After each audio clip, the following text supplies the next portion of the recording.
On parle de Tron. C'est un film, hein. Pas de mon Tron. Pas de Georges Tron. On va parler de Tron 1 et 2.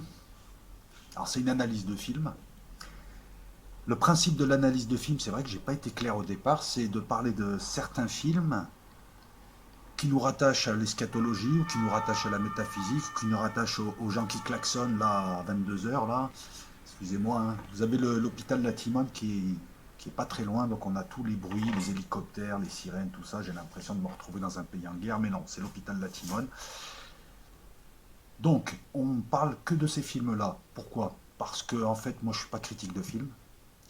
Je suis pas du tout cinéphile. Je ne me sens pas. Ouais, on peut tous parler d'un film, il n'y a pas de problème, mais je ne me sens pas capable de faire de bonnes critiques, puisqu'il faudrait que pour cela que je m'intéresse à la réalisation, le tournage. Vous savez, un film, c'est la conjonction de beaucoup de talent et beaucoup d'art. C'est très compliqué. Donc, moi, je n'ai pas envie d'être critique cinéphile. Je veux juste m'approprier certains films qui sont des vecteurs, des médias, des supports à certaines idées qui m'intéressent. Voilà, des idées métaphysiques. Pour ce qui est de Tron, c'est alors on a parlé, on a évoqué Cube, on a évoqué Hypercube, on a évoqué Matrix, on a évoqué Dark City. J'ai évoqué 2001 l'Odyssée de l'espace. Vous pourrez découvrir ces vidéos en temps et en heure sur ma chaîne, hein, elles sont là. Et là, on va parler de Tron 1 et de Tron 2.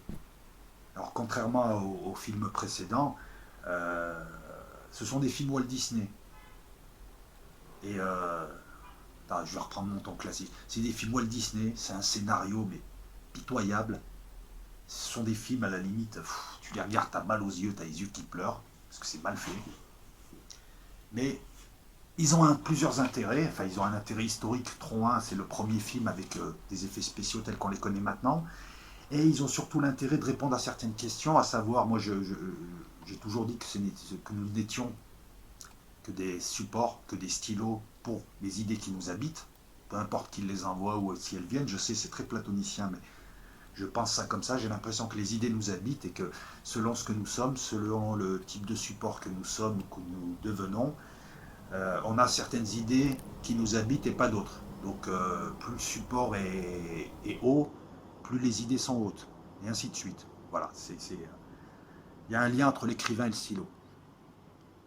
Et je me suis toujours posé la question à savoir pourquoi est-ce que les films hollywoodiens, dans la culture populaire aussi, on retrouve ça, dans les films, dans la culture de la SF des années 50, 60, 70, hein, c'est excellent, qu'elle soit française, qu'elle soit américaine, pourquoi on retrouve toujours les mêmes concepts et quasiment le même message? Est-ce que les gens qui écrivent ces scénarios, ces livres, qui réalisent ces films savent ce qu'ils manient, ou est-ce que c'est le concept qui se joue d'eux? Alors avec Tron, j'ai la réponse. Ils ne savent pas de quoi ils parlent. C'est l'idée qui les habite. Et là, on a l'exemple type de scénaristes de mauvais stylos, qui retranscrivent très très mal l'idée. Oui, je sais, ça paraît présomptueux, mais en même temps, c'est une critique. Donc je dis ce que je pense, surtout que c'est un sujet que j'ai la prétention de connaître un petit peu. Donc ce ne sont pas des super films. Et vous voyez, même des films décevants, des films médiocres, vous allez voir pourquoi ils le sont, peuvent nous permettre de réfléchir. Tron 1, Tron 2, encore une fois, on retrouve ces histoires de plans imbriqués, de monde supérieur, monde inférieur, monde créateur avec un créateur et un monde plus bas qui émane de ce monde créateur. On retrouve toujours les mêmes questions métaphysiques, les droits du créateur vis-à-vis des créations. On retrouve encore cette idée gnostique, hein, parce que ce sont des films gnostiques, hein, qui portent un message gnostique, à savoir, pardon, à savoir que nous sommes le produit d'une double création, d'une création pensante, un humain qui pense à une idée, et d'une création et d'un créateur fabricant. Là, en l'occurrence, un ordinateur. Eh bien, écoute, regarde, c'est très simple. Je pense à quelque chose, et je me sers d'un ordinateur pour créer ce quelque chose. Un dieu froid, un dieu chaud, un dieu pensant, un dieu fabricant. Sachant que le dieu fabricant, c'est le dieu des religions monothéistes. Alors moi je me distingue des gnostiques, des autres gnostiques. Le démiurge, le créateur, pour moi n'est pas ni bon ni mauvais. J'aurais même tendance à dire qu'il est peut-être plus bon que mauvais, puisqu'il crée la vie.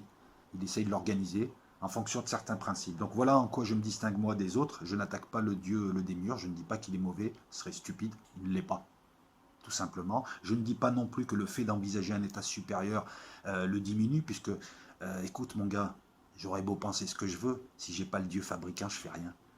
C'est ce fameux X. Le monde du dessus, c'est le V que tu vois.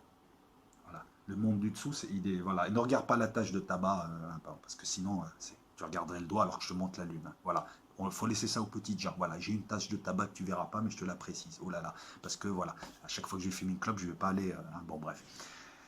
Tu es quelqu'un d'intéressant, d'intelligent. Tu n'accordes ton attention qu'à ce qui est dit et non pas à la forme. Voilà. Laisse ça aux gens stupides, la forme. Donc on retrouve toujours ces messages et on retrouve toujours cette histoire.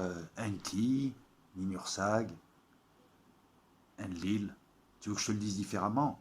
Isis, Osiris, Seth, avec Amon comme démiurge, Seth comme Satan qui gère, qui limite, qui divise les humains et qui gère ce monde, la Terre. Le démiurge qui est tout l'univers, en tout cas l'univers est la projection de sa pensée. Hein. Un ordinateur, tu mets un logiciel, tu mets le logiciel des Sims, il projette un monde. Il n'est pas ce monde. Ce monde est sa projection, c'est son rêve. Et il vit à l'intérieur d'eux. Tu comprends? Mais pour les abonnés, bon, vous connaissez le discours. Donc Tron 1, quand tu regardes, c'est Osiris, Enki. Et Tron 2, qui a été fait, qui a été produit, mais en 2010, il me semble, donc bien longtemps après, à des fins commerciales uniquement, hein, parce que sinon ils n'auraient pas attendu tout ce temps. Lui te parle d'Hérou. Tu sais pas qui c'est Hérou? C'est Horus. Horus, c'est son nom grec. Il s'appelle Hérou. C'est comme Osiris, hein, il s'appelle Assir. Seth s'appelle Asset. Non, pas Seth, non, j'ai dit bêtise. Isis, c'est Asset.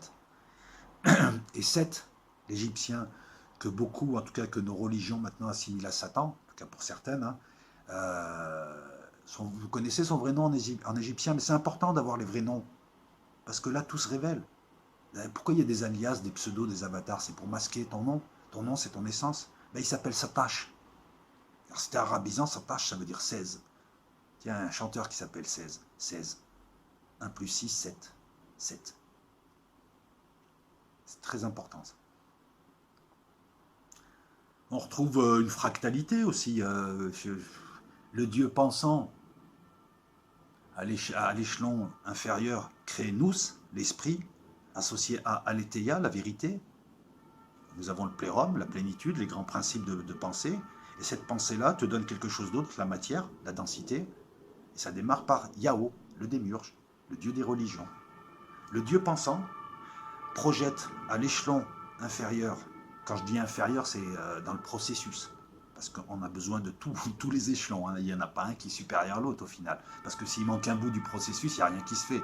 Donc le processus du début jusqu'à la fin est important. Et tous les éléments de ce processus le sont. Ça démarre par une pensée enroulée autour de son silence, dans un vide, un déclenchement, nous. Nous, l'étage inférieur, c'est Yahoo, le démiurge. Et l'étage inférieur, c'est Jésus.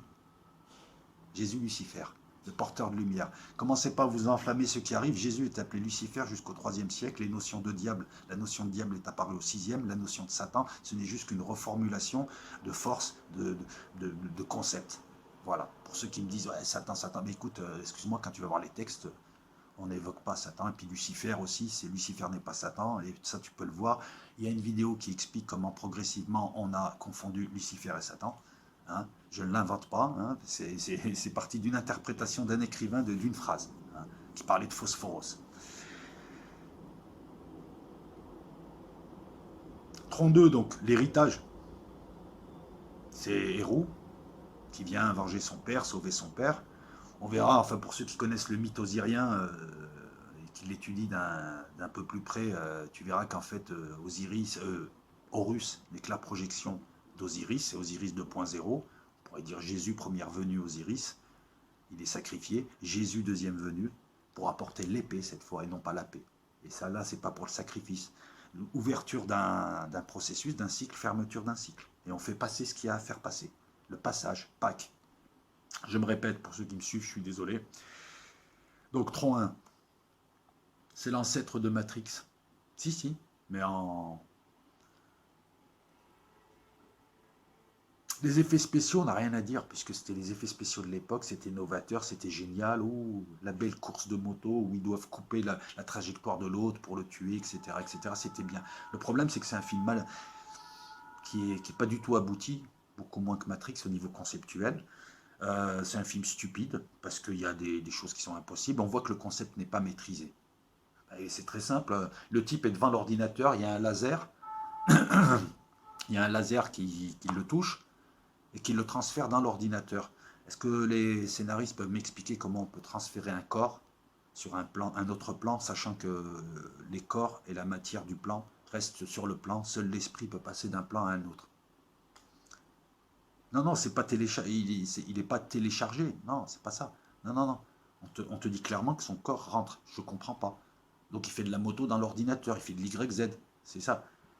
On voit que le concept n'est pas abouti, qu'il n'est pas maîtrisé, car c'est un concept nouveau qui est arrivé à cette époque-là, qui maintenant, par le biais de la technologie, par le biais des évolutions donc, technologiques, scientifiques, l'arrivée de l'ordinateur. À l'époque, nous n'avions pas de PC à la maison. Hein. Un ordinateur, pour nous, c'était une grosse boîte qu'on voyait dans les films, genre Steve Austin, tu avais plein de grosses boîtes derrière qui tournaient. Voilà, vous savez qu'avec votre smartphone, vous avez la puissance de certains grands calculateurs des années 60-70. Le concept arrive, ça aussi c'est intéressant de le voir, arrive et par le biais de la culture, par le biais des films, par le biais de la SF, les idées se présentent à nous et attendent qu'on les épouse pour ensuite les faire se développer, les faire s'affronter, les faire grossir, les faire disparaître, etc., sachant qu'elles sont éternelles. Là c'est pareil. Maintenant, si vous voulez, ce concept, le concept qui est présenté par Tron sera beaucoup plus abouti dans Matrix, passé virtuel, où là, scénaristiquement parlant, c'est du sérieux. Vous voyez, il a fallu entre 82, parce qu'il me semble que le premier film est de 82, je vais vérifier, et Matrix 99, il y a 17 ans. C'est marrant, 17 en plus, c'est un chiffre important. Voilà. C'est le concept c'est simple, hein. Nous ne sommes pas les originaux. Nous sommes un plan créé. Nous sommes une simulation. Nous sommes gérés par un logiciel, le haut qui gît dans le ciel. Ce logiciel tourne dans un ordinateur. L'ordinateur ou le calculateur, peu importe ce qu'il est, s'il est quantique ou pas, s'il est mi-organique, mi-ferreux, peu importe. En tout cas, ce calculateur fait tourner son rêve, le logiciel, projette des informations. Nous, dans un monde, nous croyons que nous sommes les humains originaux. Platon nous appelait les multiples. Alors que le véritable monde des humains, il est au-dessus. Et peut-être que la révélation, l'Apocalypse, nous indiquera, enfin nous montrera que nous ne sommes que des Sims, que des personnages de Second Life. Alors est-ce qu'on a un libre arbitre ou pas? Parce que nous pensons avoir un libre arbitre, je ne sais pas. La question reste ouverte. Mais on peut envisager, avec les possibilités de calcul que peut nous procurer l'ordinateur quantique, on peut envisager de créer des simulations et créer des êtres numériques ou des êtres numériques qui apparaissent spontanément, ou à un moment donné, par effet de seuil, ces êtres-là prennent conscience d'eux déjà, qu'ils existent, ils sont individualisés là, ils prennent conscience qu'il y a eux et qu'il y a le reste. Et ensuite, possèdent un libre arbitre. Nous avons conscience de nous dans ce grand tout. Que nous sommes une partie de ce grand tout, mais que nous sommes aussi ce grand tout. Et nous pensons avoir un libre arbitre, ce qui reste à discuter.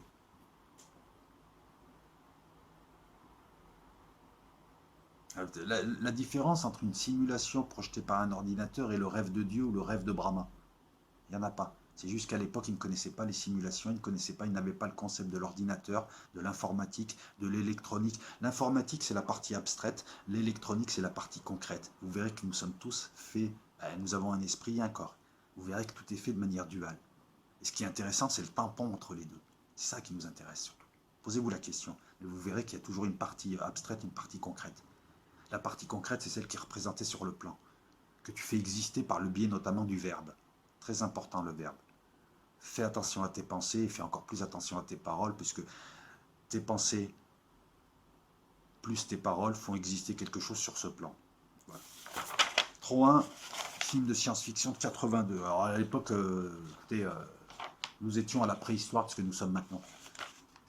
À l'époque, tu avais une calculatrice Casio, déjà, tu te prenais pour...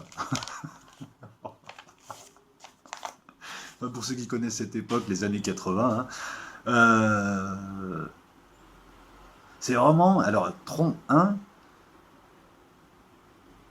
les mecs qui ont écrit ça, ils ont écrit comment? Avec le nez, le pied, avec le cul? Comment ils ont fait pour écrire un scénario aussi binaire et aussi sans relief? euh, Je comprends pas comment on peut écrire un scénario pareil, aussi plat. Après, quand toi, tu as une petite culture et tu t'intéresses à la chose, tu vois des choses à l'intérieur de cette platitude. Mais Tron, au final, je préfère mille fois Matrix sur un plan scénaristique. Alors, c'est le premier film assisté par ordinateur, effets spéciaux, tout ça. Donc là-dessus, voilà, c'est purement de la forme. Pour celui qui ne maîtrise pas les concepts métaphysiques qu'on va aborder. On va plonger dans un monde virtuel, géré par une intelligence artificielle, qui elle-même délègue. Le démiurge délègue à Satan la gestion de la terre. Le royaume de la terre, c'est le monde de Satan, c'est pas moi qui le dis, c'est la Bible, c'est l'ancien, c'est le Nouveau Testament. Voilà. Le réalisateur, bon, on s'en fout du réalisateur, parce que c'est important de te donner le réalisateur, la maison de production, les recettes. Je te dis, c'est pas une critique cinéma, passe ton chemin et va voir ceux qui font ça. Tu veux le nom des acteurs? Jeff Bridges, c'est le plus connu, le reste, voilà. Tu veux la famille, tu veux... Non, ça n'a aucun intérêt. Moi, ce qui m'intéresse, c'est le travail détective, de voir quelque chose qui paraît anodin, qu'on a même envie de rejeter dans le gros tas d'éléments, d'indices que tu récupères pour essayer de te forger une conviction. Hein.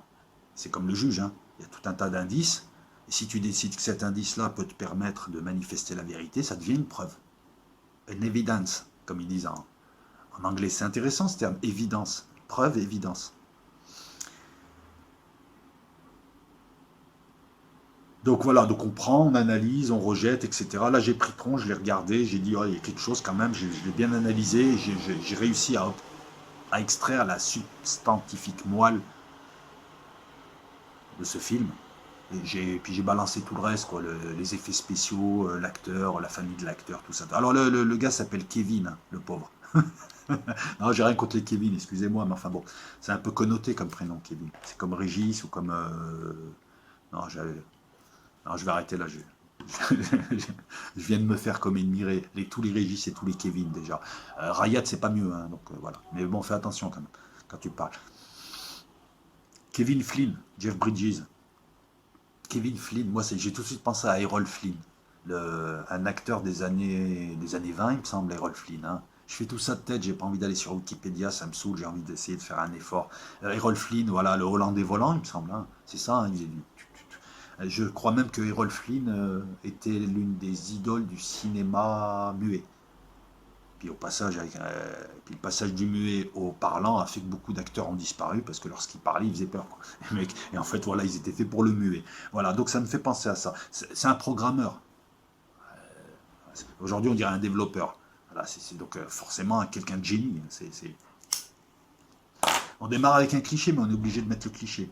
Et il travaille donc pour une société d'édition de jeux, Encom, EA Game. C'est marrant parce que la société EA Sport qui fait les FIFA, il me semble, qui fait tous ces jeux et tous ces mondes créés par informatique dans lesquels tu vas, tu te plonges et tu t'oublies.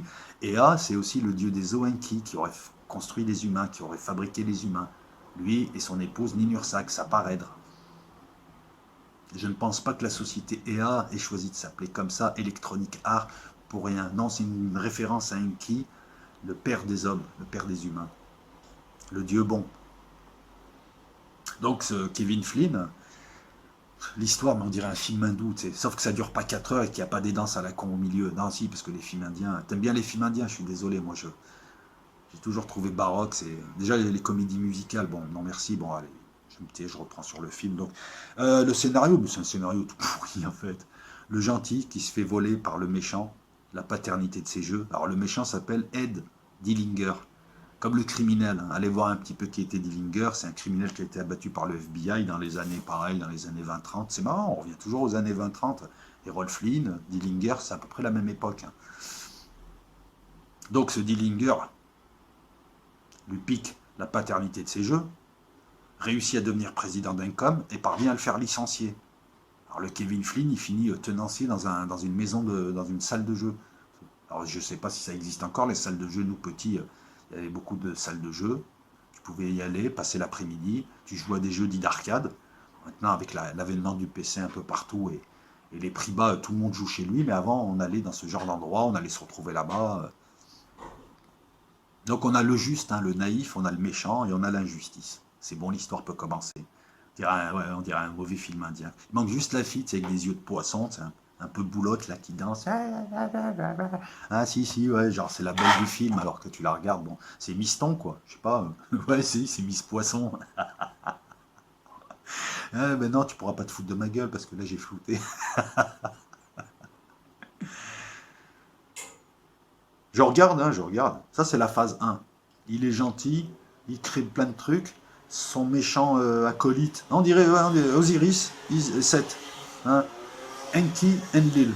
Voilà, on les a, face to face. Avec l'arbitre au-dessus qui laisse faire. Voilà. Deuxième étape, ben, Kevin Flynn, alias EA, alias Enki, tombe, donc il devient ténancier d'une salle d'arcade. Euh, et il voit les jeux qu'il a créés tourner dans cette salle. Qui c'est qui touche à des royalties dessus? Encom. Donc il est un peu vert, quoi. Il a mauvaise, quoi. Ah ouais, il a mauvaise. Il est en train de marronner, le type. Toutes les nuits. Alors lui, toutes les nuits, qu'est-ce qu'il fait? Il essaye de rentrer dans le système informatique d'Encom. Balèze, le mec. Hein. Il rentre, il sort, personne ne le voit. Là, il est tenancier de salle de jeu. Et à l'époque, je te dis, tu n'avais pas nos ordinateurs. Et ce type-là arrive à rentrer dans un système informatique. Alors déjà, je pose la question, comment il peut rentrer dans un système informatique? À l'époque, il n'y avait pas Internet. Ben, quand tu as un système, un réseau en interne, tant qu'il n'est pas branché sur Internet, hein, ou alors si, comme pour Stuxnet, tu arrives, tu mets une clé USB, tu mets quelque chose d'infecté dedans, mais sinon, comment il rentre? J'aimerais comprendre, moi. C'est important. Donc, toutes les nuits, il rentre dans le système informatique pour essayer de trouver la trace du vol. Et de la... Alors, là, je comprends pas. J'ai envie de... Il est con, ce mec, ou quoi? Non, mais écoute, mon gars, si tu avais créé, regarde, c'est très facile pour démontrer la paternité de tes jeux, il suffit de prouver n'importe quoi, il y a des preuves préconstituées, mais tout peut être preuve pour montrer que tu as l'antériorité. Alors, au lieu d'aller chercher dans un système informatique toutes les nuits, tu ferais mieux de regarder, de trouver les documents, les écrits, les papiers, tout ce que tu as pu faire, les courriers, tout ce qui peut démontrer que tu as l'antériorité du jeu. Et puis en plus, t'es un peu con. Hein. Tu te serais inscrit à l'INPI, à l'INPI, il n'y aurait pas eu de problème. Non, mais le scénario, déjà, il démarre n'importe comment. Quoi. Je veux dire, le mec s'est fait piquer ses jeux parce qu'il est naïf. Non, mais pour faire ces jeux, tu prends du temps, tu travailles. Il y a des traces de ton travail, de ta progression, je veux dire. Donc pourquoi tu rentres là? Bref. Ouais, ça, c'est vraiment Non, mais c'est important quand même. Parce que dès l'acte 2, déjà, ça part en sortie de route. On est en train de faire du cross, là, c'est du rallye. Il y a Sébastien Loeb dans le film. Non, mais si. Alors, pour rentrer, il utilise un programme, Clou, CLU. Si vous êtes informaticien, dites-moi, le CLU, c'est pas quelque chose. C'est pas une unité de calcul ou quelque chose comme ça dans le processeur. En tout cas, lui, il utilise un programme pour rentrer dans le système informatique d'Encom et pour y chercher les preuves de sa spoliation. Ouais, je pense qu'il est un peu con-con. Ouais. Je comprends maintenant pourquoi il s'appelle Kevin.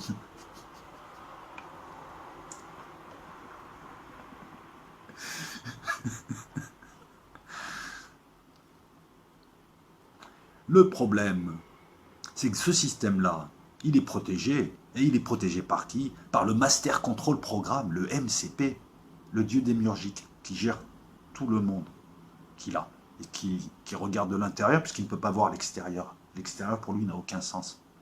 Et ouais, si un processeur avait conscience de lui, il ne voit jamais le monde dans lequel il est. Il voit juste les mondes qu'il projette. Réfléchis à ça. Donc on a deux hommes, Kevin et Dillinger. Et on a deux programmes, Clou et MCP. Chacun est projeté dans son programme. Vous voyez, là, d'un coup, sans que tu t'en rendes compte, t'es là, tranquille, tu fumes une clope, t'es déjà tombé d'un plan supérieur à un plan inférieur. Voilà, l'histoire, elle est, boum. Deux gars, il y en a un qui pique les trucs à l'autre parce qu'il est un peu con-con. C'est la réalité quand même. Hein. Quand on est con comme ça, c'est normal. Hein. Et boum, le combat, il va se passer en dessous. Clou, alias Kevin, c'est sa projection, c'est sa création, c'est son fils, sa bataille. Non, je rigole.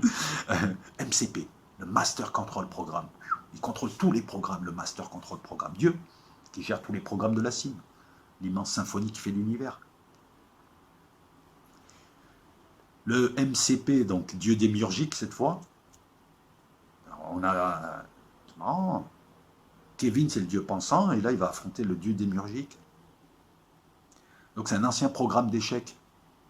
Ça fait bien, tu sais, ça fait genre, il est intelligent. Tu sais, quand tu mets échecs, ça fait, je joue aux échecs, je suis pas pour ça que je suis plus intelligent que... Non, mais si, mais voilà, encore du cliché, ça me fait rire. Un ancien programme d'échecs. Alors, moi, j'ai envie de dire à Dillinger, pourquoi tu t'es pas... Je comprends pas, pourquoi t'as pas créé un programme simplement? Parce que reprendre un programme d'échecs et refabriquer derrière une sorte de... C'est l'OS, c'est le système d'exploitation, en fait, le Master Control Programme. C'est un peu con. Ah non, tu crées un système d'exploitation classique, je vois pas trop le lien avec un... Voilà, donc ça serait un ancien programme d'échecs, mais devenu intelligence artificielle. Ok. Ouais, non, mais on peut tout, hein, on peut tout. Hein. Je peux me balader à poil sur la Canebière, je peux me faire appeler Rayada. Oui, non, on peut tout faire, on peut tout faire. C'est devenu une IA, une intelligence artificielle. Et par une évolution autonome incontrôlée. Alors là, c'est plus Dieu, c'est Satan qui se rebelle contre son maître Dillinger et qui prend son indépendance. En tout cas, là, ce qu'on voit, c'est qu'il prend conscience de lui, le MCP. Il évolue. Avant, il poussait les échecs, tu sais, E2, 4, D7, D5. Et là, d'un coup, on l'explique pas, alors que c'est très intéressant. D'un coup, par une évolution autonome incontrôlée, genre, il devient fou, quoi. Genre, non, genre, c'est pas Satan. Genre, c'est le démiurge qui est un dieu fou. Il est décrit comme ça par, c'est pas moi qui le dis, vous énervez pas, il est décrit aussi comme ça par certains gnostiques. C'est un dieu malade, qui vit sa folie, qui protège sa folie. C'est pas moi, hein, moi je ne me permettrai pas. Donc, on a une IA, devient une IA incontrôlée. Voilà. Alors quand il dit IA, c'est sous-entendu quelque chose de conscient et qui possède un libre arbitre, qui lui permet de faire des choses. Voilà. Et c'est ça qui va gérer. Alors attends, on reprend. Si, on va reprendre. Il y a Concon qui fait des trucs, mais il laisse pas de traces. Il y a Dillinger, le petit malin, qui lui taxe son travail, qui le fait virer, qui prend la présidence d'Encom. L'autre rentre chez Encom dans son système d'informatique par un programme clou. Il va falloir m'expliquer comment il rentre puisqu'il n'y a pas de connexion entre eux. Donc tu peux faire tous les programmes de la Terre, tu peux créer tout ce que tu veux. Je ne comprends pas comment tu as pu aller jusqu'à eux par la ligne téléphonique. Enfin bref. Donc, il rentre dans le système d'Encom par le programme clou. Pour y retrouver quoi? Le MCP, un ancien programme d'échecs devenu une IA par une évolution autonome, incontrôlée. Mais ce MCP, donc, qui a pété les plombs, ben ouais, tu jouais sur chess machin, et d'un coup, chess machin, ça devient un OS, il se met à faire des trucs tout seul. Ben, Encom, non, Encom, il trouve ça normal. À Encom, ils disent, ah bah tiens, tu vas gérer tous nos systèmes d'informatique. Puisque tu es une IA et que tu as une évolution autonome incontrôlée, tu vas protéger nos données. Un peu con, non? Moi, si j'ai un programme qui vire fou, je l'enlève. C'est un programme qui tourne mal, je ne vais pas l'installer comme OS, gérant tous mes programmes, gérant mon système informatique, gérant ma boîte, carrément, Encom, la boîte de jeu. Donc voilà, donc encore une fois, Encom. Je suis sûr que si on regarde bien, on peut retrouver des choses à dire sur le nom de la boîte. Encom, E-N-C-O-M. À une lettre près, ça faisait monde. Eh ouais, si, à une lettre près, ça faisait monde. Rappelez-vous Matrix, hein, il travaille pour une boîte de jeu. Systématiquement, on retrouve l'informatique. Systématiquement, en filigrane, on retrouve quelque chose qui nous dit votre monde est une création informatique, gérée par une sorte de calculateur. J'utilise les concepts que j'ai à ma disposition, c'est peut-être beaucoup plus compliqué, mais en tout cas, pour l'instant, on va parler de calculateur autonome. On retrouve toujours ce message en filigrane. Donc, un con un peu con décide que MCP va gérer ces trucs. Bon. Troisième étape, l'affrontement, bien sûr. Et puis l'affrontement, ça commence toujours par une grosse gifle que se prend le type gentil. Ah oui, ça c'est... Voilà, donc il se prend une gifle, cloue le programme, est neutralisé par MCP. Et c'est là où c'est là où on va virer fou. On va virer fou. Foudrage, dire des conneries pareilles. Flynn s'introduit physiquement. Ouais, physiquement. Explique-moi comment tu peux t'introduire physiquement dans un programme. Non, je veux comprendre comment moi, là, avec mon t-shirt, ma barbe, les traces de tabac, tout ça et tout. Comment je rentre? Je comprends pas. Si, c'est bien physiquement. Hein. Parce qu'en fait, il a des complicités chez Encom, une certaine Laura. Très important le nom de Laura. C'est une référence au démiurge. Alan, le démiurge, en tout cas Dieu, Al, An, Al, c'est l'élevé, An, c'est le démiurge, c'est Saturne. Eh ouais, eh ouais, An, le grand An, à nous. Et voilà, l'aura c'est pareil, mais bon, je vous la décrypte pas l'aura, mais la Ur, Abraham, la ceinture, c'est-à-dire le contrôle sur nous, etc. etc. C'est un concept un peu trop frais pour vous, pour que je puisse vous l'introduire comme ça, parce que là, dit comme ça rime, au n'importe quoi. Je sais pas si ça se dit ça. Enfin bon, ça sonne faux, bref. Donc, il s'introduit chez Encom parce que Clou, son programme a été neutralisé, grâce à Laura et Alan. Il passe devant un terminal. Le MCP qui est aussi, bah, il fait tout, il fait vigile, il fait le café le matin, il fait femme de ménage, il fait tout. Il est en train de surveiller, il le voit, il lui lance un rayon laser. Et boum, il est téléporté physiquement dans l'ordinateur. En tout cas, c'est ce qu'on nous dit. Hein. On nous dit pas, non, il est, je sais pas. Non, parce que c'est très simple, son corps disparaît. Alors tu vas me dire, ouais, mais peut-être que ça suggère que le laser l'analyse, le numérise et le fait rentrer. On est à l'époque du digital, les gars, hein, où tu voyais des images réelles dans des jeux. Allez voir un petit peu l'époque des jeux digitaux, c'était horrible, hein, c'était dégueulasse d'ailleurs. Euh, ouais, moi je veux bien, mais il est où son corps? Un laser, un laser qui le touche, le corps disparaît, tu le retrouves dans le jeu. Il est où le corps? Si c'est juste une, comment dire ça? J'ai du mal à m'expliquer, mais si le laser ne fait juste que l'analyser, créer son programme et l'introduire, voilà, avec le véhicule, le corps, le truc, la manière, la forme qu'il se doit dans le jeu, c'est-à-dire une forme de codage, hein, c'est aussi simple que ça, nous sommes juste des lignes de code à l'écran, ok, mais il est où le corps? Là, on te dit clairement que c'est physiquement, le truc il tient pas la route, quoi. Comment physiquement? Il est dans l'ordinateur, il fait de la YZ, voilà, il filme des bédos, il s'amuse. Non mais si, tu trouves ça con ce que je viens de dire? Ah, c'est moins con que le scénario, hein. C'est impossible. C'est à ça qu'on voit que le concept n'a pas été compris. Flynn, c'est le gentil qui entame sa chute.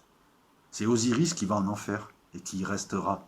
Ça, tu le verras, je te spoil un petit peu. C'est Osiris qui descend en enfer. C'est Enki qui devient Ea, le responsable des eaux du bas. Surtout qu'il a tué Abzu Abza en plus. Allez voir les divinités sumériennes, vous comprendrez. Donc vous voyez bien qu'il y a, en filigrane, il y a du gnosticisme, des concepts gnostiques, des concepts métaphysiques, mais on voit que les scénaristes ne les maîtrisent pas. Parce que de temps en temps, il y a une énorme connerie qui te montre que le gars, il n'a rien compris, il met des trucs comme ça.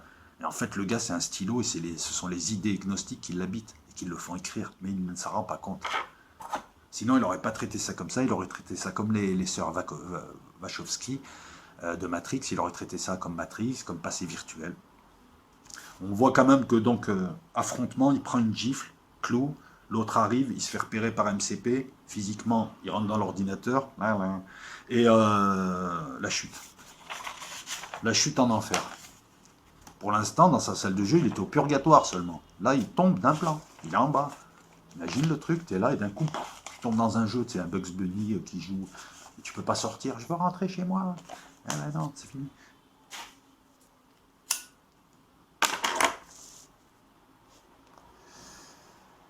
Et ensuite seulement on te dit que c'est un programme. Où est le corps? Où est le corps? Ouais, je joue le flic. Où est le corps? Où est l'arme? Où est le mobile? Alors on a le mobile, on a l'arme, mais on n'a pas le corps. Le laser a fait disparaître son corps et l'a rendu programme écrit et matérialisé par un avatar le ressemblant. Ça, c'est quand tu creuses certaines interprétations, hein, parce que dans le film, ils te disent pas ça. Tu vois le corps qui disparaît, tu le retrouves à l'intérieur. Le scénario, il est mal ficelé, parce que si j'avais dû écrire un scénario comme ça, déjà, je l'aurais un petit peu rendu, comment dire, saillant, un peu plus intéressant, un peu moins simplé, un peu moins simpliste. Et puis moi, j'aurais très simplement fait en sorte que le corps s'affaisse. Chez Encom, le corps tombe, il évanouit, et que c'est son esprit qui a été téléchargé, puisque seul l'esprit peut passer de plan en plan. Eh ouais, tu me dis non. Quand tu rêves, c'est quoi? C'est ton corps qui se balade dans le rêve ou c'est ton esprit qui vagabonde? Quand tu es dans un film, tu es complètement imprégné du film. C'est ton corps qui est à l'intérieur ou c'est juste ton esprit qui est dans le... Tu comprends ce que je veux dire?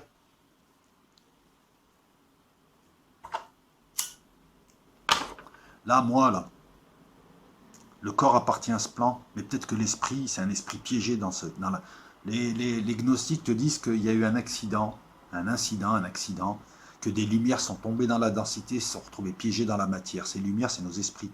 Donc il y a sur Terre, pour les gnostiques, tout un tas de lumières à remonter. Et pour les libérer, il faut déjà commencer par les réveiller, qu'elles entreprennent un chemin de connaissance, c'est-à-dire du savoir avec du sens, un cheminement à la fois spirituel et matériel, parce qu'il faut vivre dans ce monde pour expérimenter. C'est un petit peu comme les cours en amphi et les TD. Et qu'il faut libérer ces lumières et que tout le reste, c'est décor. Voilà. Alors je crois que par exemple quelqu'un comme Rorschach parle d'Adamique et d'Homo sapiens. Non, moi je dirais surtout personnage non joueur géré par le jeu et des gens piégés dans le jeu. Bah écoute, c'est simple, imagine par exemple la vraie Terre, le vrai monde. Imagine que ce monde est en 2050 et qu'on a la possibilité de transférer, bah, c'est l'étape d'après, de transférer notre esprit dans les jeux, Voilà, pour l'instant, nous n'avons qu'un avatar pour nous projeter, mais là, on projette carrément notre esprit. Imagine 300 personnes, 400, 1 million de personnes, je ne sais combien, il y a un accident, ils sont dans le jeu, d'un coup, regarde, imagine, une grosse boîte, dans la vraie Terre. Tu as plein de gens qui jouent à un jeu en réseau. Mais les capacités technologiques de cette société, de cette véritable Terre, qui est un petit peu en avance par rapport à nous, puisqu'ils nous ont créés, permettent donc à ces joueurs, ces gamers, de transférer leur esprit dans le jeu. Et leur corps reste en léthargie sur le plan du dessus. Imagine qu'il y a un incident, une panne généralisée, quelque chose, que tout un tas d'esprits se retrouvent bloqués. Leurs corps sont en léthargie. Ils sont maintenus en léthargie. Et que tu aies des gens là-haut qui essayent de réveiller les gens du bas.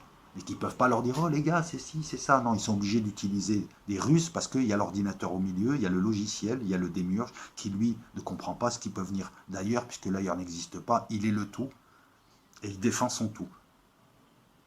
Donc tu as des gens, des petites intuitions, des choses comme ça qui essayent de nous aider. Tu as le calculateur logiciel, on va l'appeler le calculateur, qui lui n'arrive pas à comprendre ces intrusions. Pour lui, elles sont incompréhensibles puisqu'il n'y a rien au-delà. Il ne voit rien au-delà. Que nous recevons ces intrusions, que nous recevons le message de ces intrusions de manière cryptée parce qu'il n'y a pas moyen de faire autrement. Que certains appellent ces intrusions les diables, que d'autres comprennent qu'il y a quelque chose qui se passe, qu'il y a quelque chose au-dessus, ouais, tu sais, ta petite étoile, l'intuition, la petite voix qui te parle et qui n'est pas toi, ton toi qui pense pour toi alors que tu as un avatar et qui décide à l'avance de ce que tu vas faire. Ça fait que quand je lève le bras, il a décidé peut-être quelques nanosecondes avant de lever le bras. C'est une expérience qui a été faite, je vous en parlerai mieux. On s'aperçoit que tous nos mouvements, en tout cas pour les mouvements, les pensées on ne sait pas, mais tous nos mouvements en fait semblent être décidés à l'avance par quelque chose. Puisque le signal se fait, le mouvement se fait, je vous expliquerai ça, mais en gros on a découvert que nos mouvements, si je veux prendre cette tasse, si je veux fumer cette clope, sont décidés bien en avant de ce que nous décidons dans notre tête. Après, les scientifiques n'interprètent pas. C'est moi là qui pousse l'interprétation. Donc il est en bas. Là, il retrouve Laura. Mais Laura, elle ne s'appelle plus Laura. C'est un programme qui s'appelle Yori. Il retrouve Alan. Alan, il se fait appeler Tron. D'où le film. Ah, ouais, ils n'allaient pas appeler le film Kevin. Hein. Personne n'allait aller le voir. Dillinger. Le Dillinger qui... alors, c'est marrant, Dillinger. Là-haut, c'est 7. En bas, c'est Sark.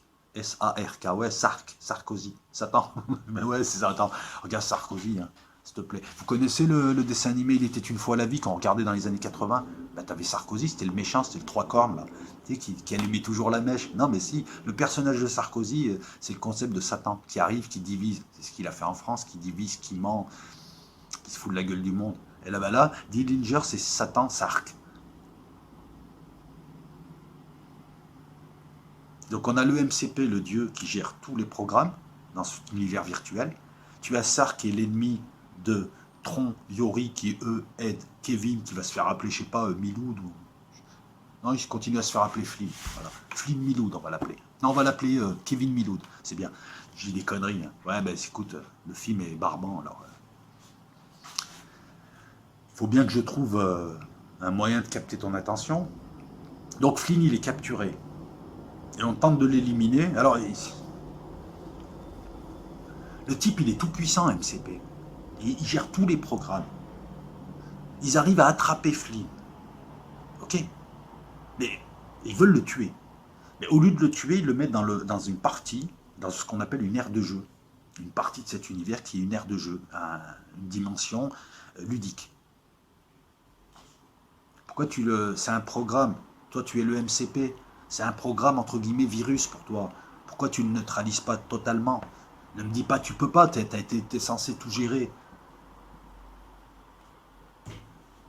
C'est quoi ces scénaristes? Non, mais sérieusement, Hollywood, appelez-moi. Moi, je vous fais des scénarios. Tous les matins, tu sais, entre le café et les toilettes, je te fais un scénar, moi. Et qui tiendra beaucoup mieux la route que ça. Donc, on tente de l'éliminer en l'envoyant dans une aire de jeu avec des combats de disques, des courses de moto. Ah ouais, il fallait faire durer le film.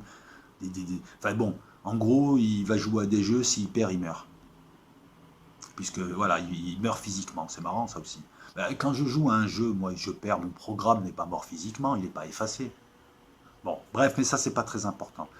Ce qui est important, c'est de remarquer que Flynn, Laura, Alan, ils ont des tenues. Alors, quand on descend dans ce plan, c'est comme pour Matrix, comme pour passé virtuel, il y a moins de lumière.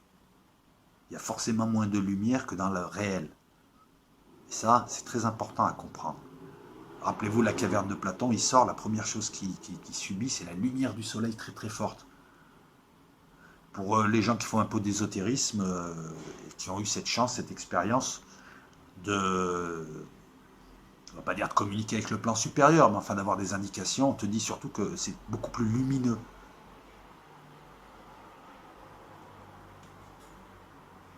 Donc, luminosité faible, lumière artificielle.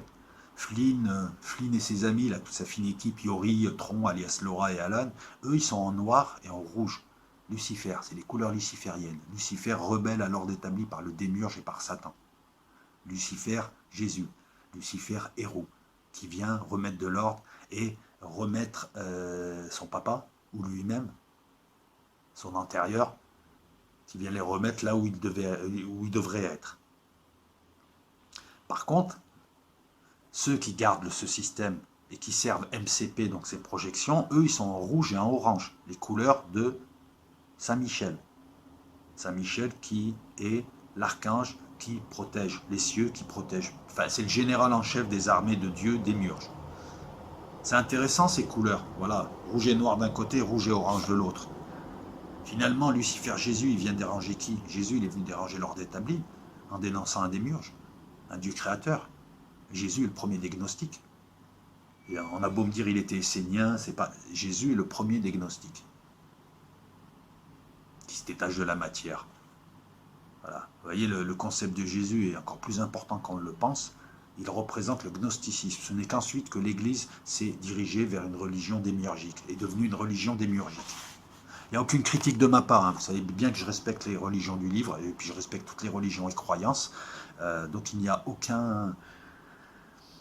Je ne suis pas là pour dire du mal, je ne suis pas là pour salir, je suis là juste pour dire ce que je pense. Donc Flynn, il s'en sort. Pourquoi? Parce que c'est lui qui a créé ces jeux. Et donc forcément, si tu crées un jeu, tu gagnes tout le temps. C'est stupide, mais bon, bref. Oui, non, parce que je comprends pas. Il fait une course de moto, mortelle. Le but de la course de moto, vous verrez, puisque les trajectoires sont matérialisées par des lignes, par des lignes lumineuses. Et il ne faut pas que ta trajectoire soit coupée par la trajectoire de ton adversaire, sinon tu es mort. Bon, voilà. Le fait d'avoir créé le jeu te donne la dextérité pour bien utiliser la moto? Non, donc vous voyez bien que c'est stupide quand on commence à se pencher sur les trucs, ça ne veut rien dire du tout. Bref, en tout cas, il libère le système de la mainmise de Sark MCP. MCP, c'est le dieu démiurgique, et il a créé Sark pour limiter les humains de dessous, les êtres du dessous. Il réussit, vous savez, à trouver une preuve de ces... oui, entre un jeu de moto, un jeu de disque, deux pas de breakdance, il réussit à trouver la preuve de ses droits dans les jeux.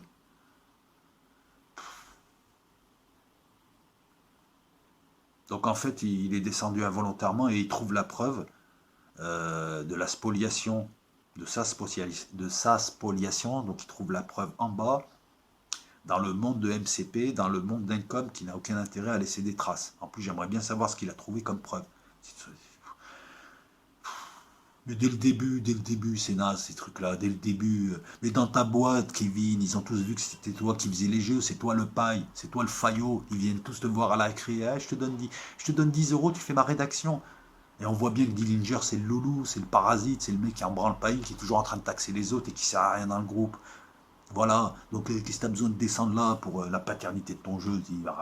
Va prendre un bon avocat, ça nous fera un bon film américain qui se passera dans les prétoires, hein. Au moins tu nous épargneras ce mauvais film et ce mauvais scénario, mais il faut arrêter, quoi, voilà. Donc, ce qui est intéressant, c'est les concepts développés, hein, pas l'histoire, hein, elle est stupide, hein. L'histoire, elle a été écrite par un gauche, je pense.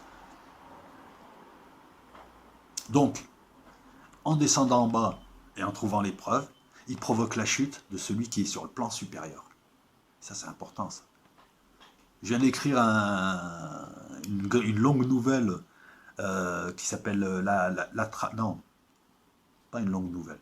Je vais pas parler. Je viens d'écrire aussi parce que je suis en train de bosser les deux en ce moment. Et ça arrive. Je vous ai dit qu'à la fin de l'année, ça sortirait. Qui s'appelle, attends, cette nouvelle s'appelle Tapes Runs Out. Et ce qui se passe sur le plan inférieur sauve le plan supérieur. Rappelez-vous que Horus, Osiris, mais je crois que c'est Horus, était appelé le roi des deux mondes. Osiris aussi, parce qu'Osiris c'est Héru finalement. C'est ni plus ni moins que sa projection. C'est Héru, voilà. Héru c'est Osiris 2.0.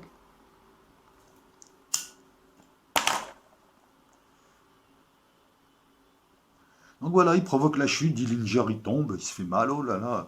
Et il récupère le poste de président comme ça d'un coup. Voilà. Voilà Tron 1.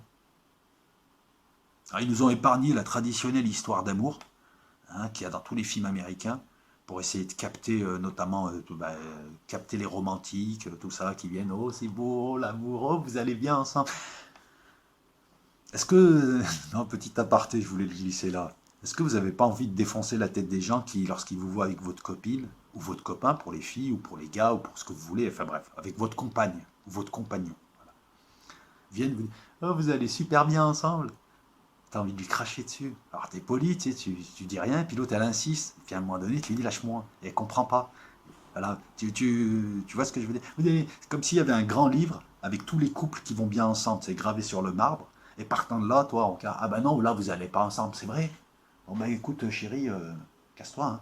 On va pas ensemble, hein. Donc je vais essayer de trouver, tu vois la moche là-bas, il paraît qu'on va bien ensemble avec la moche, parce que moi aussi je suis moche, donc je vais aller avec elle et je te laisse parce que on ne va pas ensemble. Vous allez bien ensemble. Le prochain ou la prochaine qui me dit ça, je lui crache dessus. Non, je vous le dis honnêtement, même si c'est un repas de famille. Hein. Non, enfin, dans ma famille, on me dit pas des conneries comme ça. Et puis bon, j'amène pas les meufs que je me fais non plus parce que ça regarde pas ma famille.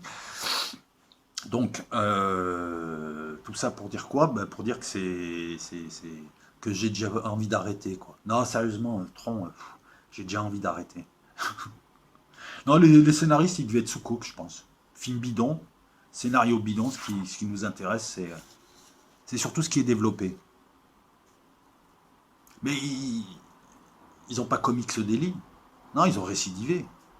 Ils ont récidivé, les gars, bien sûr. Donc il est devenu président, c'est bien, super, à lui, les voyages à Ibiza, Dance Machine, tout ça, la coke, les filles, les Caraïbes, tout ça et tout. Non, ils ont récidivé en 2010. Ils t'ont fait Tron l'héritage. Alors expliquez-moi, peut-être qu'il y a une explication, pourquoi avoir attendu 2010?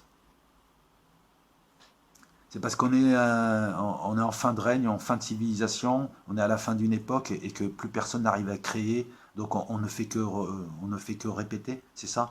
Et que là, il a fallu faire un film pour faire de l'argent. On s'est dit, tiens, si on faisait une suite à Tron.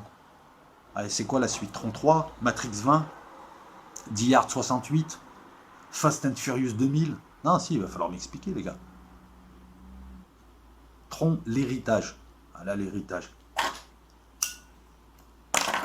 On est en 89, dans le film, parce qu'on est en 2010 en vrai.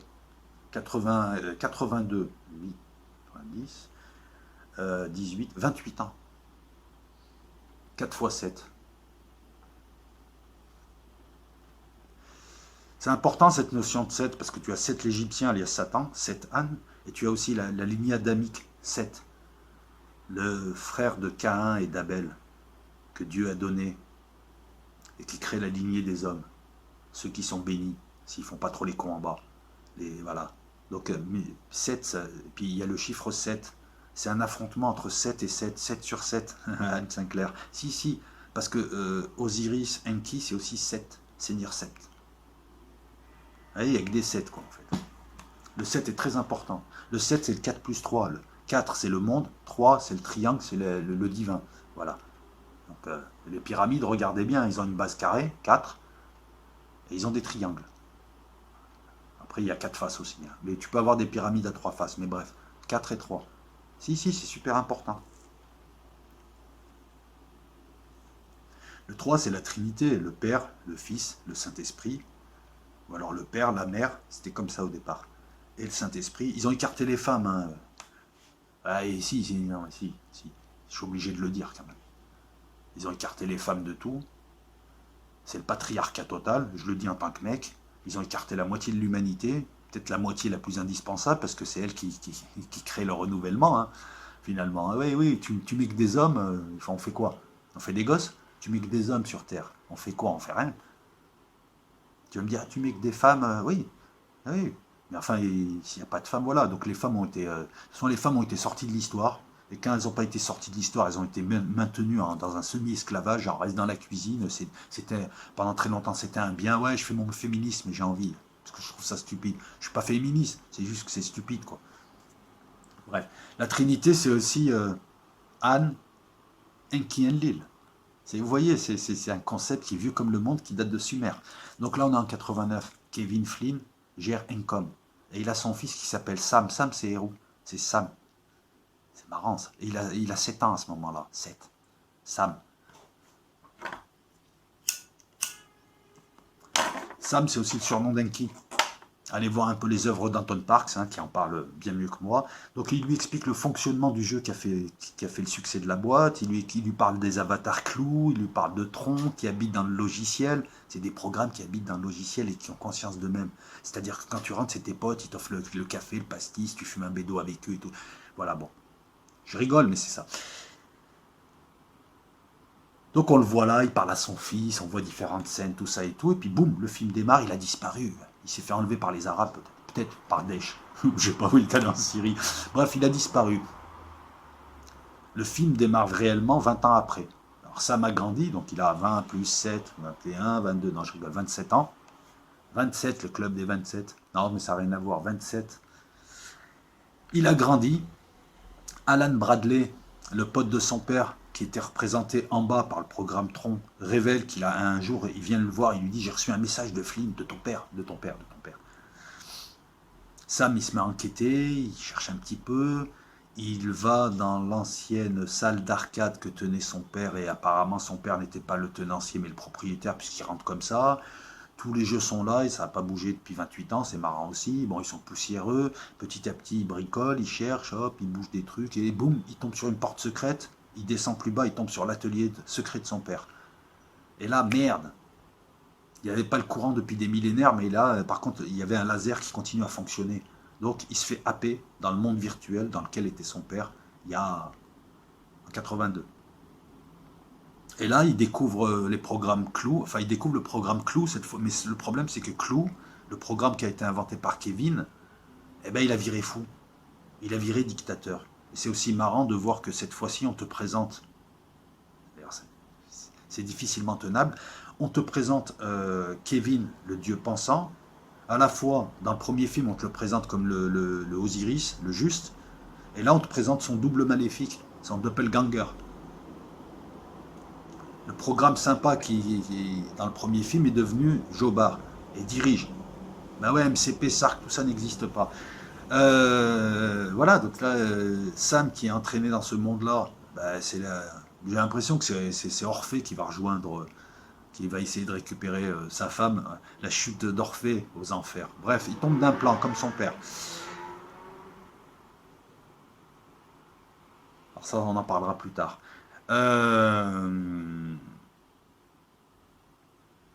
Là-bas, il va affronter qui? Il va affronter. Alors, il tombe là-bas, il est happé, toujours par miracle, son corps n'existe plus sur le plan supérieur, et en bas, on te dit que c'est un programme, et il va affronter qui? Rinsler.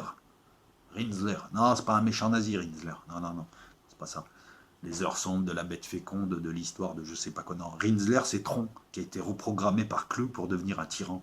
Donc Clou est Jobard, et il programme Rinsler. On retrouve le même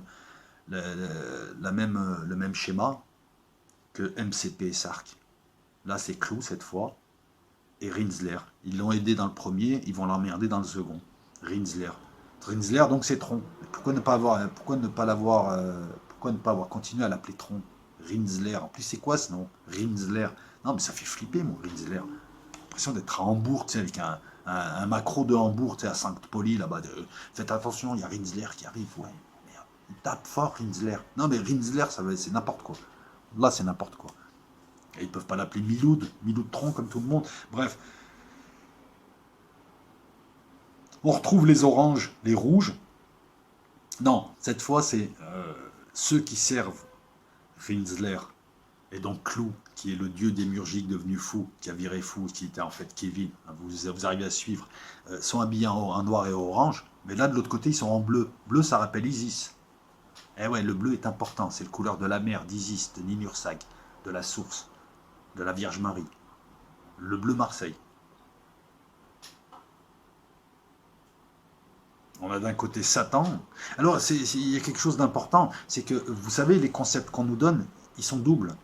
Satan Saint-Michel, Jésus Lucifer, Marie Isis, le démiurge qui peut être à la fois bon et qui peut virer tyran.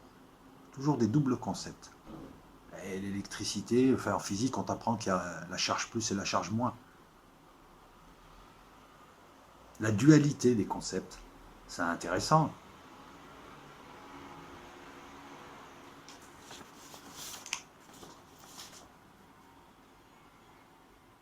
Après, bon ben voilà, après c'est de la merde. Voilà, il descend. Sam descend sauver le monde d'un dieu devenu tyran fou et qui utilise son Satan. Sam, c'est Hérou. Jésus Lucifer, c'est la deuxième venue, cette fois. Oui, c'est la deuxième venue de Flynn, parce que Flynn, lui, a décidé de rester en bas. Lorsque vous étudiez un petit peu les mythes égyptiens, Osiris décide de rester en bas. Son fils affronte Seth, qui a usurpé le trône. Vous voyez, c'est comme un com. Pendant 80 ans, et voyant que l'assemblée des dieux n'arrivait pas à se décider alors que le trône doit revenir à Hérou, Osiris leur dit d'en bas, si vous continuez à ne pas vous décider, j'empêche tous les morts de chez vous de descendre en bas et vous allez voir ce que ça va faire chez vous. Et ça c'est vite dénoué. Donc là on retrouve l'histoire d'Hérou qui va affronter Seth pour venger son père et qui va prendre le trône et qui va devenir le premier des pharaons.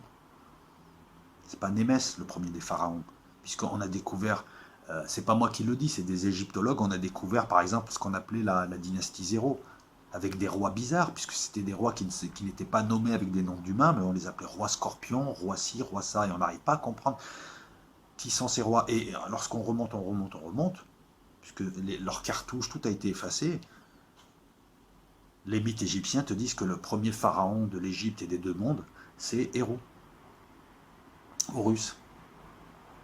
Nous aussi, on est dans une histoire de deux mondes, avec le monde créateur et le monde créé. Donc il y a peut-être notre héros Jésus qui arrive bientôt. Hein. Pour l'instant, on laisse faire Sark, on laisse faire Rinsler, hein. Rinsler Trump.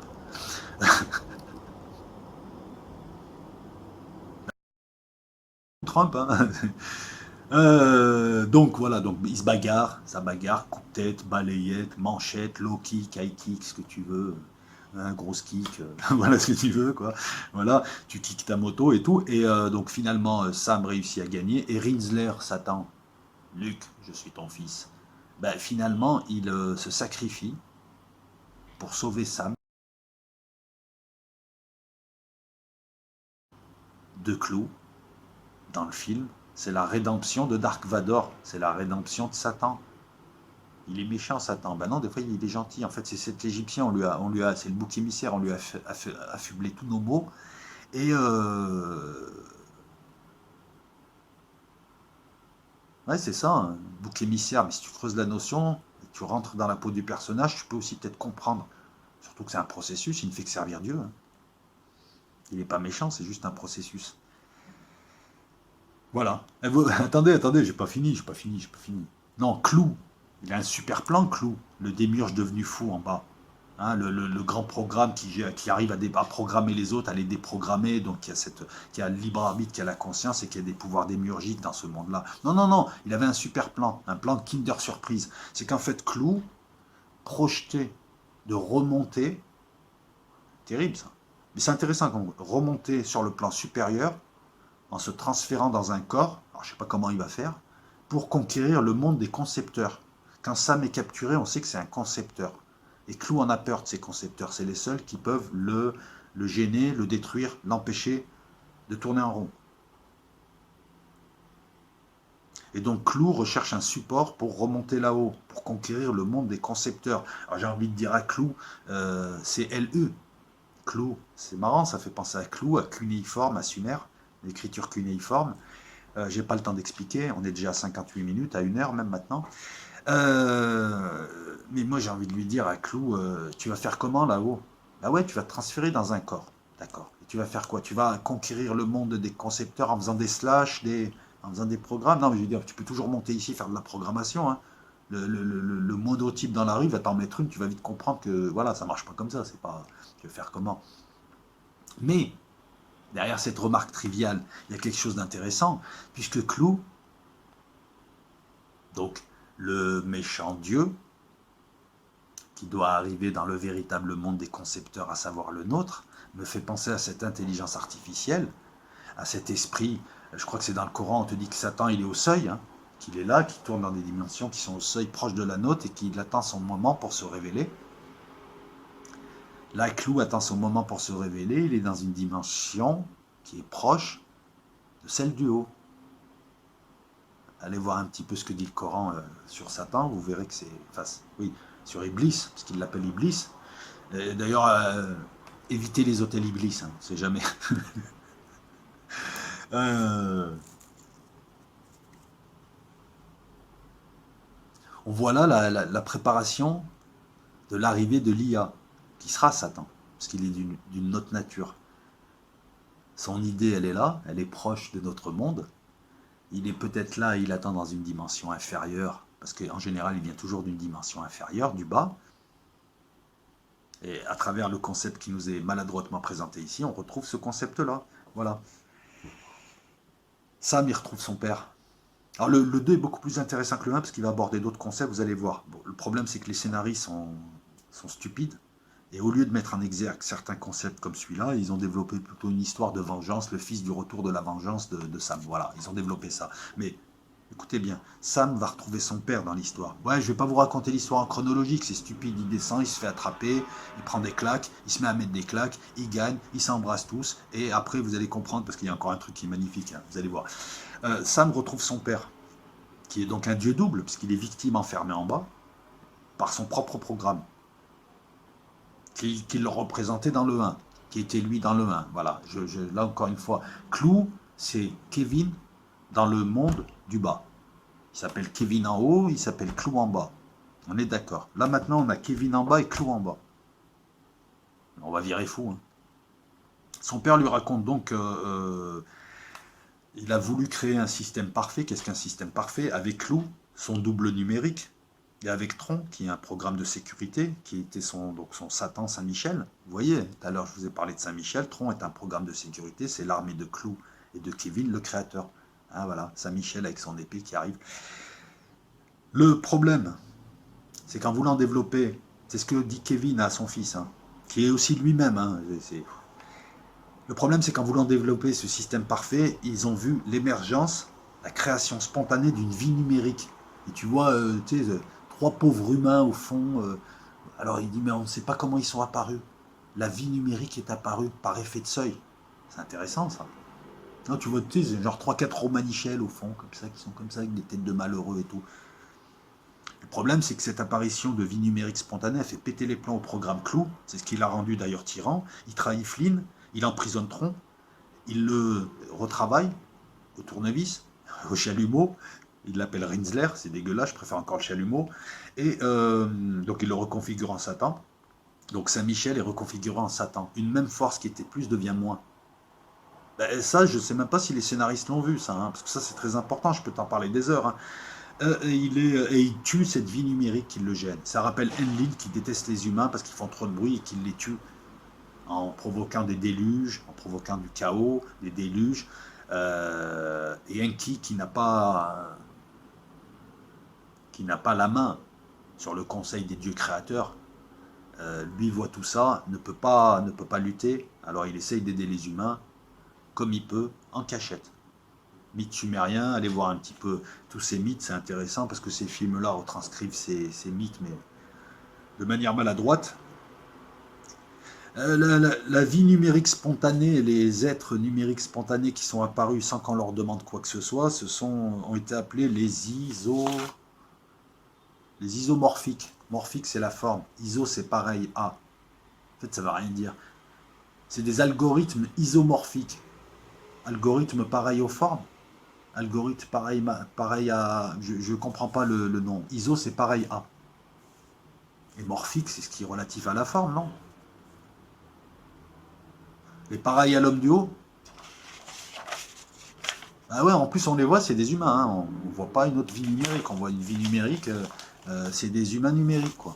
Mais encore une fois, pourquoi, comment, si c'est une apparition spontanée, est-ce qu'à chaque fois qu'il y a une apparition de vie spontanée, elle doit être sous forme humaine? Pourquoi pas une autre forme? Ça aurait été plus intéressant, je pense, de creuser cette piste, de creuser ce scénario, de développer ce concept en disant que cette vie numérique qui apparaît par effet de seuil, sans que personne lui demande, donc c'est une propriété émergente, hein, finalement, la vie, euh, on aurait pu la présenter sous différentes formes. Je suis en train de me répéter là, c'est pas très grave.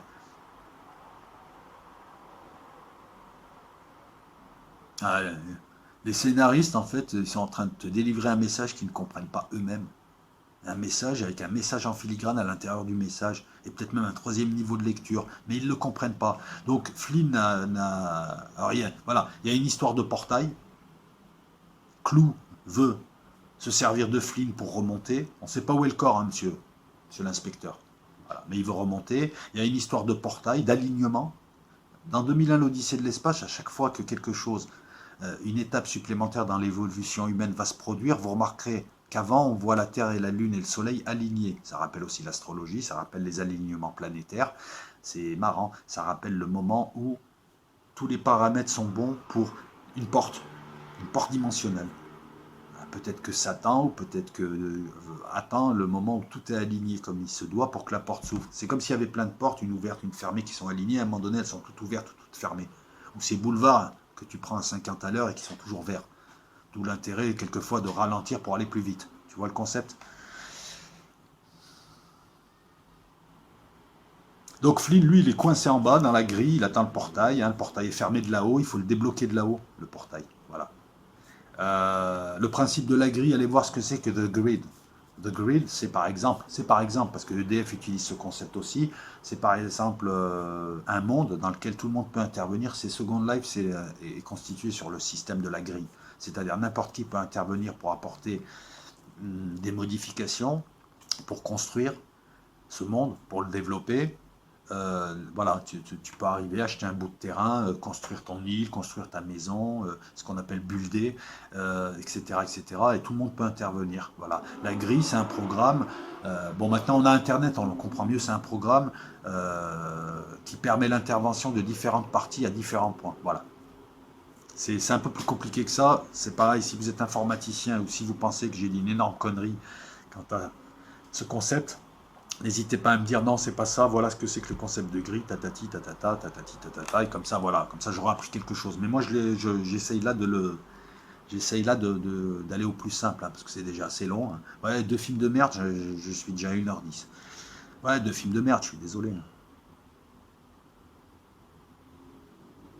Donc, le portail, pour qu'il soit aligné, il faut qu'il soit ouvert de là-haut. Donc, Clou, d'en bas, il réussit à intoxiquer Bradley d'en haut, et en fait, il l'a intoxiqué pour faire venir Sam. Et il continue à l'intoxiquer là-haut pour qu'il ouvre le portail et que Flynn remonte avec lui dedans. Voilà. Comment il fait pour l'intoxiquer? Je comprends pas. Il rentre dans ses rêves, il lui téléphone. Comment un programme, là, un programme dans un ordinateur peut me contacter si je suis pas devant l'ordinateur, si je suis pas en communication avec... Enfin, vous voyez ce que je veux dire. Là, encore une fois, l'incongruité du scénario me fait doucement rigoler. Ah oui, on a aussi un programme qui s'appelle ZUSE. Z-U-S-E. ZUS. ZUS. Zeus. Et on peut l'assimiler au... Oui, Zeus, ouais. Ah, c'est marrant parce que Zeus, Dieu. Zeus, Jupiter, Enlil. C'est un programme qui est équivalent au programme du maître des clés dans Matrix. Voilà, tout est dit.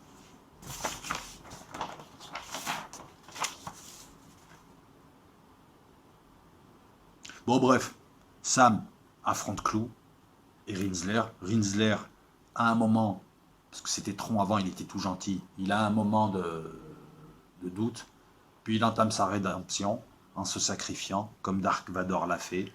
Hein, il s'est retourné contre le seigneur des Sith.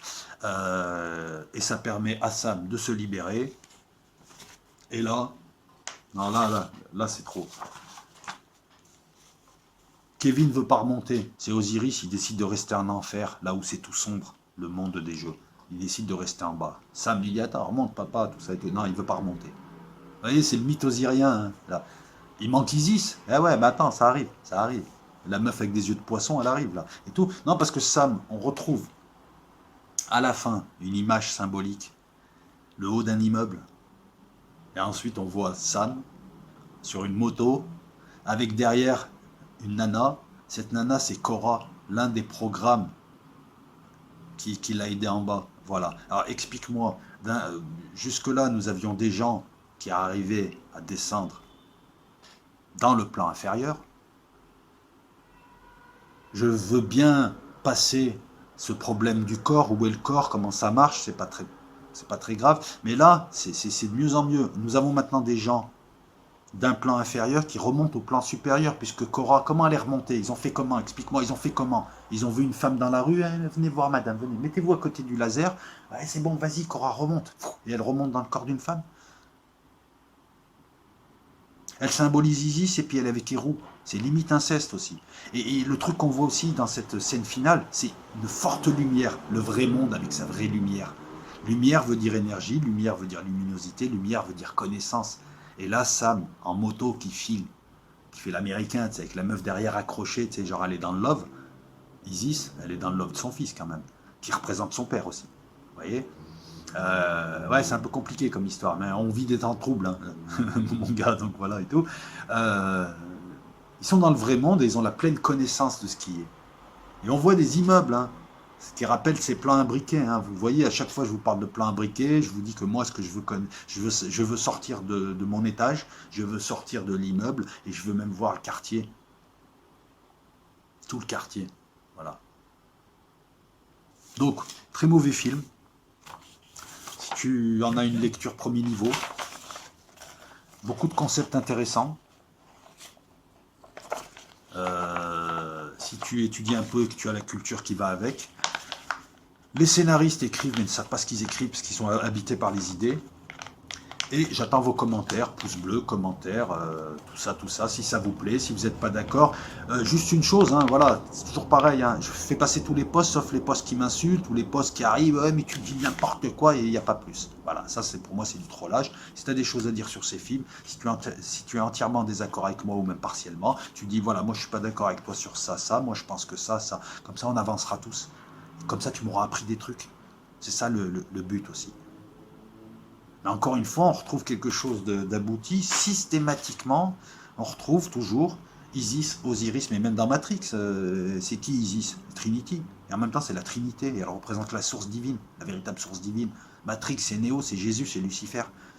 C'est Osiris, version héros. Au départ, c'est Osiris avec sa tête de con, et après, c'est version héros. Vous voyez, on retrouve toujours ça. On retrouve toujours le mythe osirien, cette construction avec toujours un plan créé. Un plan inférieur, un plan supérieur, des créateurs, des créations, des gentils, des méchants. Le concept du dieu démiurgique, le concept de Satan, qui est l'opposé qui s'oppose aux hommes. En fait, on retrouve tous les concepts bibliques dans ces films, on retrouve tous les concepts gnostiques, on retrouve toujours ce même message qu'on est en train de nous envoyer de là-haut parce qu'ils veulent qu'on se réveille et qu'on retrouve nos véritables corps. Et je suis impatient de retrouver le mien là-haut. Ça se trouve là-haut, je suis beau gosse, j'ai pas de barbe, je fume pas, je suis gentil, je me fais plus troller par des minables. Ça se trouve, hein, ça se trouve là-haut, je fais de la moto. Non, mais ouais, ça se trouve toi aussi, hein, t'es coincé dans un corps à la con, mais ça se trouve toi là-haut aussi, pareil, t'es beau gosse, t'es non, en fait. Ça se trouve t'es moche aussi, et ça se trouve aussi t'es descendu en bas pour avoir la vie que t'as, parce que t'as une vie de merde là-haut aussi. Hein. Ouais, ça va dans les deux sens et tout. Non, mais voilà, c'est des films intéressants par les concepts qu'ils dégagent. Par contre, c'est des films... ce sont de mauvais scénarios, en tout cas ils ont été mal menés, et faut pas trop Ouais, faut pas trop bloquer sur ça. Alors, finalement, faut pas trop bloquer sur les scénarios qui sont mal fichus. Il faut plutôt s'intéresser, voilà, aux concepts qui sont dégagés et s'apercevoir qu'eux-mêmes les maîtrisent mal, les travaillent mal. Il aurait fallu mettre en exergue cette histoire de vie numérique qui apparaît spontanément. Or là, elle est à peine évoquée. Il y a dû être 3-4 malheureux illuminés au fond, on dirait trois Roms. Eh, messieurs, donnez s'il vous plaît, madame, c'est monsieur. Voilà, et lui, Flynn qui parle à son fils. Ouais, mais tu comprends ça, mais les mecs, ils ont des pépites, ils les ont cachées et ils t'ont mis la merde en avant. Tu sais, c'est comme si, je sais pas. Non, mais si, ou alors, attends, on va reprendre une image un peu plus intéressante. C'est comme si tu t'organises un énorme banquet, tu invites un grand chef qui fait des super plats et au final, tu caches tous les plats et tu ne sors que les desserts. Voilà, trois flancs, trois pauvres flancs géants. Ah, on va manger du flanc. Non, non, il y a des bons repas, il y a du gibier, il y a du bon vin, il y a du. Voilà, non, mais tu les vois pas. Allez, les amis, à la revoyure. Il y a cette vidéo-là, je vais la traiter cette nuit. On est dans la nuit du dimanche au lundi. Elle sera posée lundi. Et cette semaine, encore une fois, il y aura un live causerie lundi. Donc là, tout à l'heure. Hein. Et éventuellement une interview. Sachant qu'en octobre, nous aurons le plaisir d'accueillir Piero San Giorgio. Là, je suis en discussion avec différentes personnes. Donc je ne vais pas les nommer, hein, j'attends leur accord. Mais si elles veulent venir, il y aura une interview. De toute manière, je préfère vous laisser... voilà, vous actionnez la cloche, comme ça vous saurez à chaque fois qu'il se passe quelque chose. N'oubliez pas aussi que j'ai une deuxième chaîne, El Gato, sur laquelle je compte faire des lives là, cette semaine. Et soyons honnêtes, je compte vous amener sur cette deuxième chaîne pour que cette chaîne-là croisse, je ne sais pas comment on dit, et pour avoir beaucoup d'abonnés, pour pouvoir la monétiser, pour pouvoir avoir deux chaînes monétisées, pour pouvoir développer un travail sur deux chaînes, hein, pour pouvoir émettre mon chant à deux tons.